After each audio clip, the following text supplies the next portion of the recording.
Please take it. এই গোলাপ ফুলগুলো আর চিকুটা একটু রাখেন, আমি আর কিছু তেমন দিব না। I promise. এক্সকিউজ মি, আপনি কি আমাকে দেখো না দেখার বান করছেন বাই এনি চান্স? না দেখার তো কোনো কারণ নাই, জলজ্যান্ত একটা মানুষ।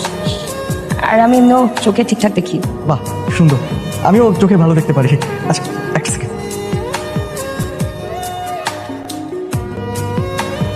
একটু ওয়েট। আমি আসলে আপনাকে একটা কথা বলতে চাচ্ছিলাম। বলুন। আমরা এখানে না কথা বলি, আমরা বরং কফি খেতে খেতে একটা কফি শপে যেয়ে কথা বলতে পারি কিন্তু। আমি কফি খাই না, আমার একটু তাড়া আছে। তাহলে তো চা, চা তো খান আপনি নিশ্চয়ই। আমি চাও খাই না। কি বলবেন এখানেই বলেন। চা খান না, এখানেই বলবো। বাহ কি সুন্দর দুটা লাভ বার্ডস না? মুন, আমি তোমাকে অনেক ভালোবাসি, আমি তোমাকে ছাড়া থাকতে পারবো না প্লিজ। আমি তোমাকে অনেক বেশি ভালোবাসি। দেখুন, আমাকে একদম বিরক্ত করবেন না। 4 দিন ক্লাস করে জব করে এখন আমি বাসায় যাচ্ছি, আমি খুবই ক্লান্ত। আপনি এগুলো একটু নিন প্লিজ। আপনি এগুলো নিলে আমি চলে যাবো। আপনাকে কতবার করে বললে আপনি বুঝবেন? আমি কি হিপ ভাষায় কথা বলছি? এত সুন্দর করে বারবার বলছি, আপনি বুঝতে পারছেন না কেন? Please take it. এই গোলাপ ফুলগুলো আর চিকুটা একটু রাখেন, আমি আর কিছু তেমন দিব না। I promise. আপনাকে স্ট্রেট ফরওয়ার্ড একটা কথা বলি, আমি এই শহরে পড়াশোনা করে নিজে পায়ে দাঁড়াতে এসেছি, এসব প্রেম ভালোবাসা করতে আসি।